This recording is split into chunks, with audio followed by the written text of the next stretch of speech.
आज तक हम ये सुनते आ रहे हैं कि इंसान की सबसे ज्यादा जरूरत है वो है रोटी, कपड़ा और मकान।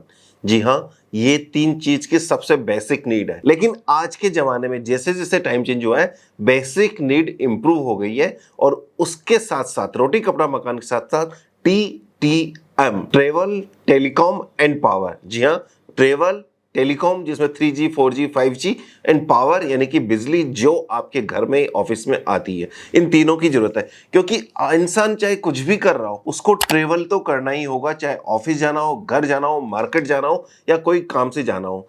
दूसरा टेलीकॉम, ये तो सभी को चाहिए और ये सिर्फ बात करना ही नहीं बल्कि डेटा ट्रांसफर का भी बहुत बड़ा जरिया बन गया है। और इन दोनों चीज के लिए चाहिए पावर, और साथ ही में चाहे वो ऑफिस बैठा हो या घर बैठा हो, तो ये तीनों चीज ऐसी है जो आने वाले टाइम में अगले 10 साल के लिए यदि इन्वेस्टमेंट के पॉइंट ऑफ व्यू से बात करें तो ये इन्वेस्टमेंट थीम के लिए बेस्ट सेक्टर हो सकते हैं।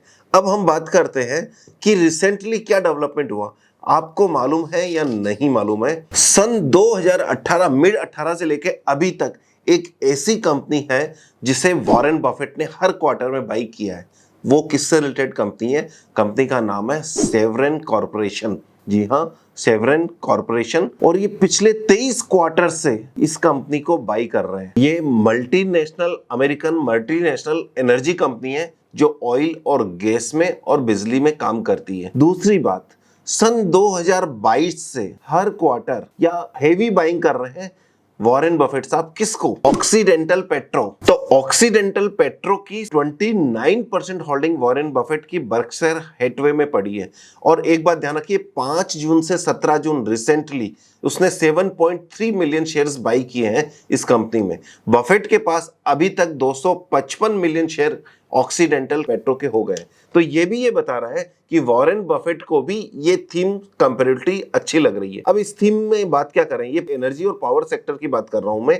एनर्जी और पावर सेक्टर में यदि हम थीम की बात करें तो सबसे पहली बात तो यह है कि इसमें 2020 से लेके अभी तक परफॉर्मेंस अच्छी दी है। लेकिन उससे ज्यादा इंपॉर्टेंट बात क्या है, यदि कंपैरेटिवली कंपेयर करें कि पूरे बाजार के कंपैरिजन में इसने कैसी परफॉर्मेंस दी है, तो इसने कंपैरेटिवली कमजोर परफॉर्मेंस दी है। दूसरी बात, ये थीम अगले 10-20 साल चलने वाली थीम है, क्योंकि पावर कंजम्पशन तो बढ़ते ही रहना है, चाहे क्लाइमेट चेंज के कारण हो या रिन्यूएबल एनर्जी के कंपनीज आके पावर की सप्लाई करें, या फिर ये मान लें कि जैसे जैसे इलेक्ट्रिकल इक्विपमेंट्स की डिमांड बढ़ रही है वैसे वैसे वो चीज चलेगी, तो पावर एंड पावर से ही। तो कुल मिलाकर ये थीम ओवरऑल अगले 10 साल के लिए चलने वाली है। वैल्यूएशन के पॉइंट ऑफ व्यू से बात करें तो पिछले सालों में इसने अच्छा परफॉर्मेंस किया है, लेकिन अभी भी ऐसा कुछ नहीं है कि यहां से परफॉर्म नहीं कर सकती है। यदि इस सेगमेंट में रिस्क की बात करें तो सिर्फ एक ही रिस्क है, रेगुलेशन से रिलेटेड रिस्क। इसमें कौन कौन सी कंपनीज आ गई? यदि हम निफ्टी एनर्जी की बात करें